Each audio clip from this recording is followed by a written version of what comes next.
Hello YouTube on this very wet morning. Today I'm sat in a Model Y Performance, the new Model Y, in a really lovely red with the white Performance interior, which looks very striking. I just want to do a quick video today on the Model Y Performance. I'm not focusing on the Model Y as a platform. I'm not going to talk about its practicality and all of that kind of stuff. It's just going to be the performance differences and how I feel it is compared to my Model 3 Highland Performance. Is this a true performance car? Is it just a very quick Model Y with some flashy bits on it? Well, that's what we'll have a look at today. So, as you can see by the amount of rain, I don't feel brave enough to go outside and record anything outside. So I'll show you on the center screen here. So first differences with the Model Y are going to be the aesthetics on the outside. So we've got some bigger wheels, 21-inch wheels, completely new design. They aren't forged like the Model 3 Performance. We have some red brake calipers. Unlike the Model 3, they are just the regular all-wheel drive dual motor brakes. There are no track-ready pads. For a road car, that doesn't matter at all, especially when you rely on regenerative braking most of the time. Along the front, we have a new front bumper, front splitter, some gloss black bits around here where you would usually find fog lights on the older Teslas. Black wing mirror caps. On the back we have a carbon spoiler, lip spoiler, and a slightly different rear bumper with a diffuser, which unfortunately you can't see very well on this. On the inside, as mentioned, performance seats. There are some differences with these. So the bolsters are not as aggressive on the base compared to the Model 3. They flow up and out. So if you are the bigger person, you will find this more comfortable because the seat is in essence wider. The Model 3 Performance seats are just like proper bucket track ready seats. You're not going anywhere. In honesty, these provide the support you need up high to stop you swaying around in corners. We then have carbon fiber on the dash like the Model 3. Apart from it's quite nice in this, it continues round under the ambient lighting. And we have aluminium pedals. The car also has adaptive dampers, which I'm going to talk more about when we're on the road driving. And it's got the same motors as the Model 3. But they feel like they're tuned slightly differently to the Model 3 Performance. So let's get out on the road and we'll see what it's like. Into drive. And it's a good chance to do an acceleration from a standing start here.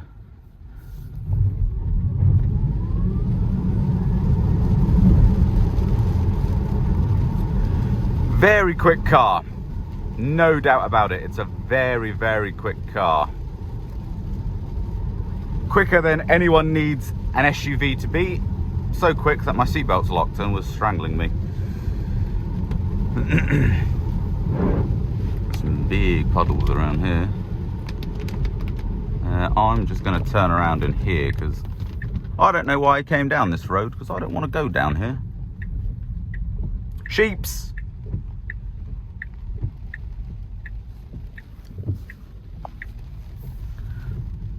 Good chance to do another acceleration. So even in the wet, you can't feel any traction control kicking in, no slippage. Tesla really are very good at managing the traction on their vehicles, and the Model Y is no exception to that. So I'm in insane. The Model Y Performance, different to the Model 3, has a launch mode, and it does make a difference in this. So when I say the way the motors are tuned differently, even in insane, it's not super aggressive like the Model 3 is.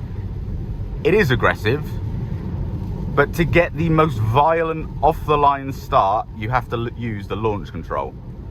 In the Model 3, it's just mash the throttle whenever you need, and it'll do it. So I'm just in standard ride and handling at the moment. And we'll come round here.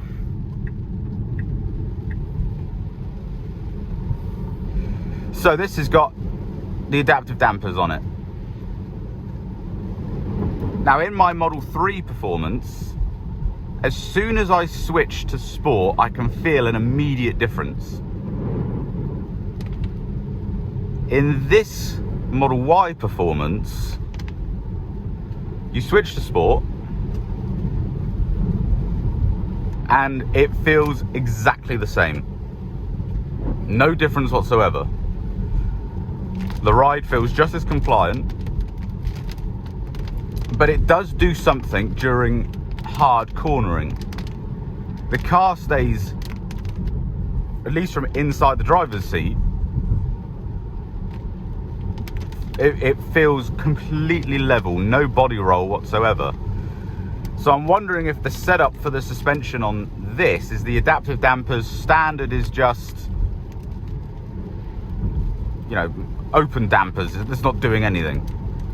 And then Sport turns on the adaptive damping system, and then it is being adaptive, so it's comfortable in a straight line, and you get to a corner and it sort of activates. See, that's in Sport mode. Big bump there.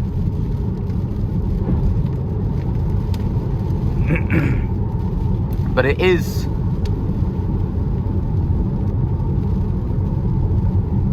it's very direct, and it's very, it's very compliant still. It's much firmer than a Model 3 Performance in the standard mode. So when the Model 3 is in its most comfortable, it's still more comfortable than this. And when it's in its Sport mode, it's much firmer than this.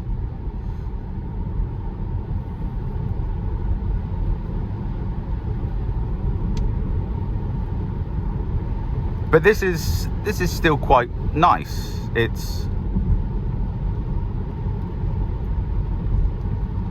allows you to feel like it's got a playful side without the risk that you're ever going to overdo it. My issue with this mode as it currently is that it's just, give me what I want it to be. Coming from the Model 3 Performance, if I want it in Sport mode, I want it to feel like my fillings are going to fall out of my teeth.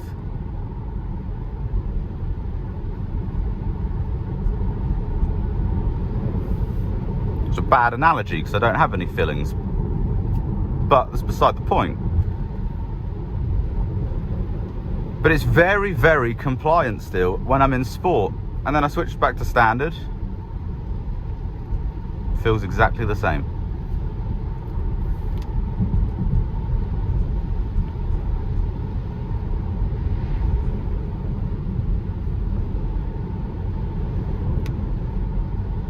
But it's got a nice flow to it. It doesn't feel wallowy or like that you're going to lose confidence in it. It is really nice to drive. It feels like a performance SUV, which is good. That's what it is. It doesn't feel like a true performance car. If the Model 3 Performance feels like a proper performance car, this just kind of feels like it's capable, but you'd never take it to a track.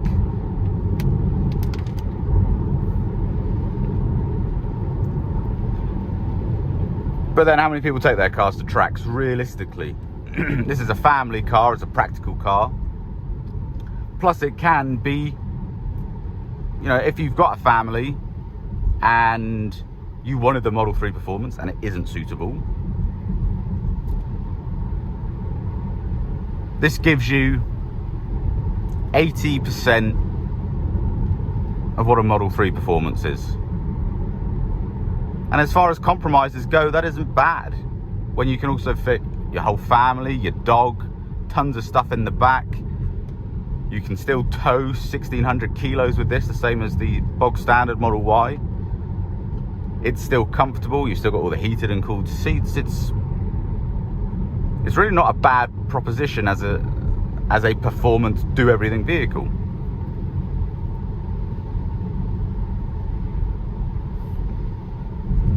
But it isn't anywhere near as good as the Model 3 Performance. But it's not a million miles away. Now, the other thing you'll see in the menu is on the Model 3 Performance, under ride and handling, you'll also have the option for track mode. Now, Tesla have removed track mode from the Model Y Performance. I'm gonna have to set my heated seat off because I am melting. I'll go back on the menu now.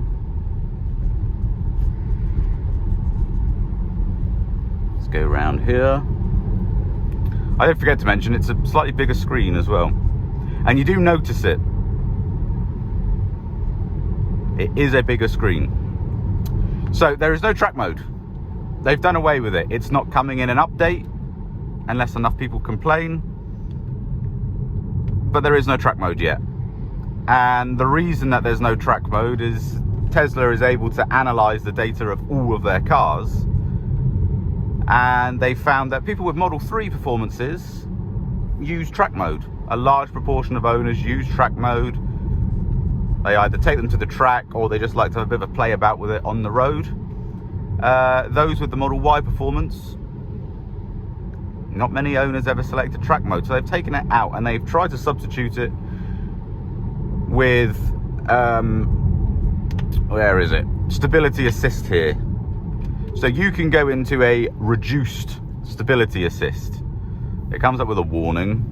And one good thing is that you can switch between this whilst driving with track mode. Anyone that's got a Model 3 Performance will know that you have to stop and be in park and do all of that for it to work. Now, it isn't super playful. It'll let you get a bit of slip, but it's still there to save you if you need saving. So, again, they've prioritized safety because it's a family car. And you could do that with your family in and be perfectly safe because it hasn't actually turned the traction control off or the stability control off. It's just allowing a little bit of slip so that you can look like you're doing mad skids, but really you're not. Coming from a Model 3 Performance, it's certainly no replacement for track mode.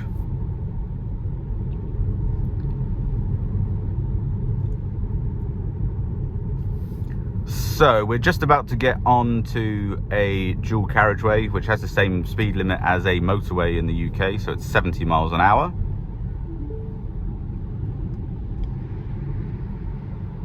And obviously getting up to speed is no problem.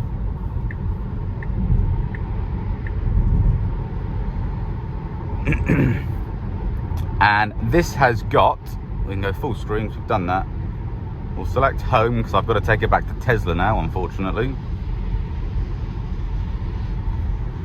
We'll turn navigate on autopilot on because it's got that.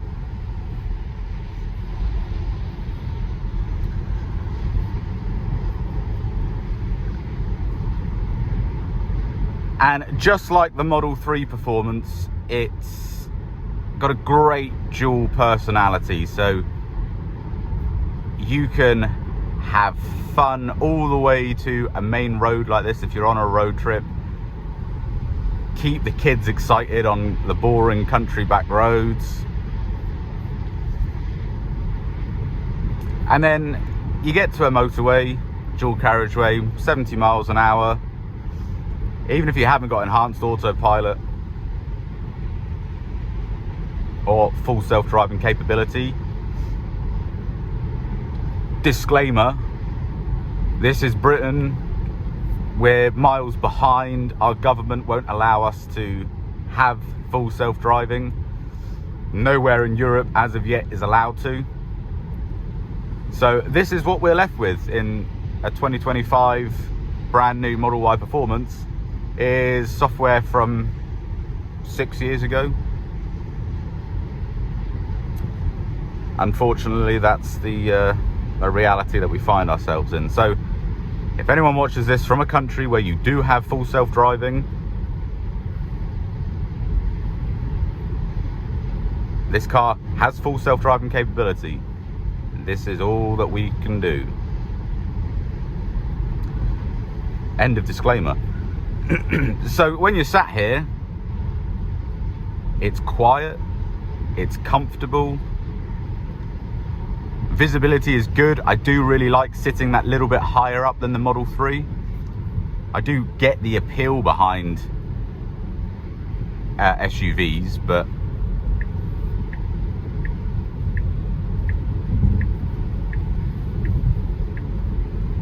for a performance car, I just find them a little bit pointless. Because something taller and heavier is not going to have the same level of performance as something smaller and lighter, like the Model 3.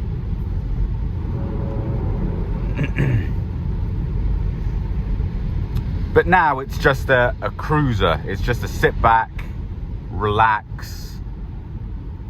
The car's doing the lane changes for me in a way.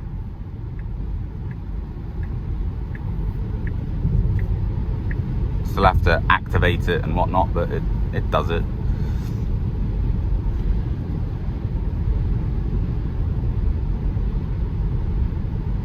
Now, since I set off, I took this off charge. We'll have a little chat about efficiency. I've done 12.1 miles. There was some hard acceleration, but there was also some really soft driving. We're at 7 degrees. I didn't preheat the car. And we're at 400 watt hours per mile.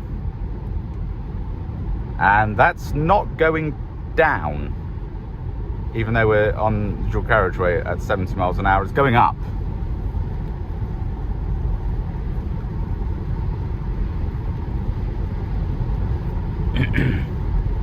Give you an indication, my Model 3 Performance on this same road, having done this same journey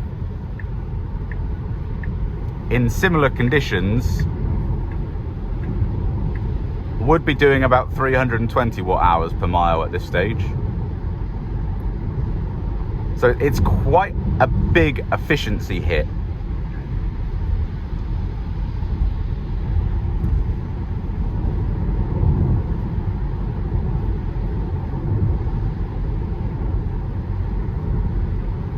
But it's just the standard Model Y now. You're on a road like this, and it's the same with the Model 3 Performance. You can have all the fun when you want to, and then when you want it just to be a normal car, it is, and it's brilliant. It's a great normal car. Let's just see a second if it improves by putting it to standard. Is it trying to heat the battery or keep that at a decent temperature? And that's... I've only got the temperature set to 22, which is what I use. That's what I keep my Model 3 at.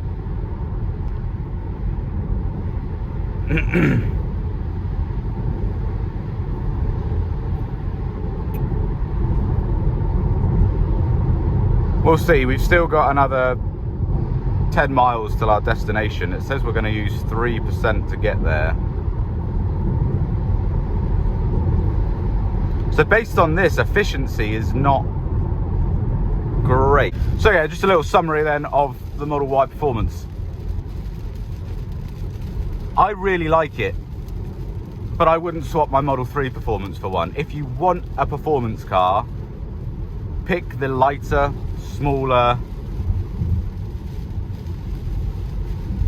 car that feels more like a performance car. The Model 3 is the ideal candidate to be a performance variant.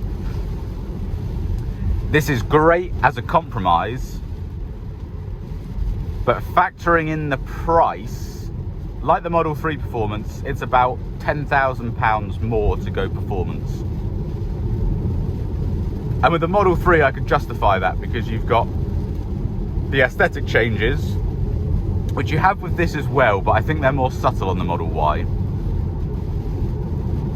You've got the seats, which are great. The performance seats are brilliant. Oh, I forgot to mention with the seats, they now have adjustable thigh support.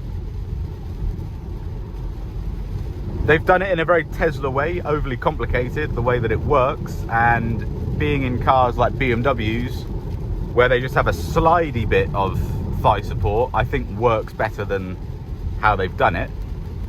But I'm glad that it's got the option of thigh support. It does help.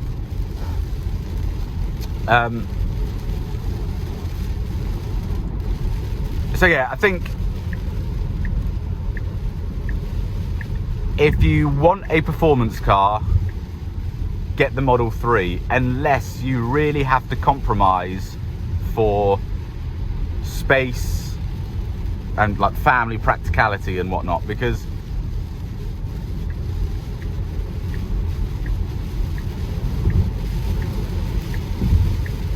you know, this has the acceleration of a performance car, there's no doubt, it's quick. And the handling is very good for the size of car. And to be honest, you aren't going to push this to its limits on the road. Same with the Model 3, you're not going to get anywhere near its limits on the road. But I feel the same way about this as I do with things like SVR Range Rovers and M cars based on the SUVs that BMW do.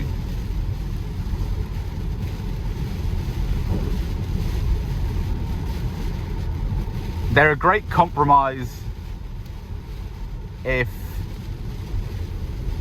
you physically couldn't live with a saloon or a coupe. In 1 mile, take the exit on the left towards 377 from A30. But if you don't need the space, but you're sort of thinking, oh, I might need it in the future, I wouldn't restrict yourself if the performance is quite a big element to the car. Because driving this around, it just doesn't deliver that feeling that the Model 3 Performance does, where it's a true performance car. It's got a true dual personality. When you put the Model 3 Performance in sport mode, it feels like a race car. It's just really bouncy and choppy and firm, and the whole chassis feels really solid. And this doesn't do that. There's no difference. Now take the exit on the left towards A377. And they've tried to introduce some theatre, you know, with the launch mode and everything else, but honestly, if you want a proper performance car, Now enter the roundabout and take the first exit. it has to be the Model 3 Performance. I think as far as a Model Y goes, unless you've got £10,000 burning a hole in your pocket,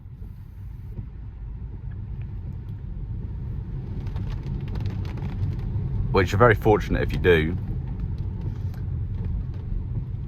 I don't feel like you would get any major benefit having the performance model over just a standard long range all-wheel drive.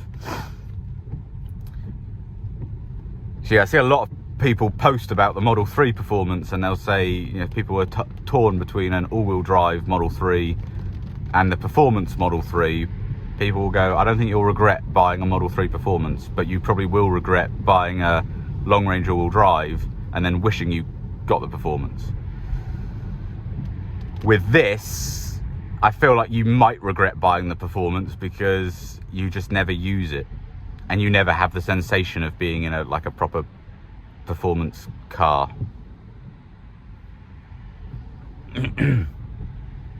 So I'm going to end it there. Thank you for watching.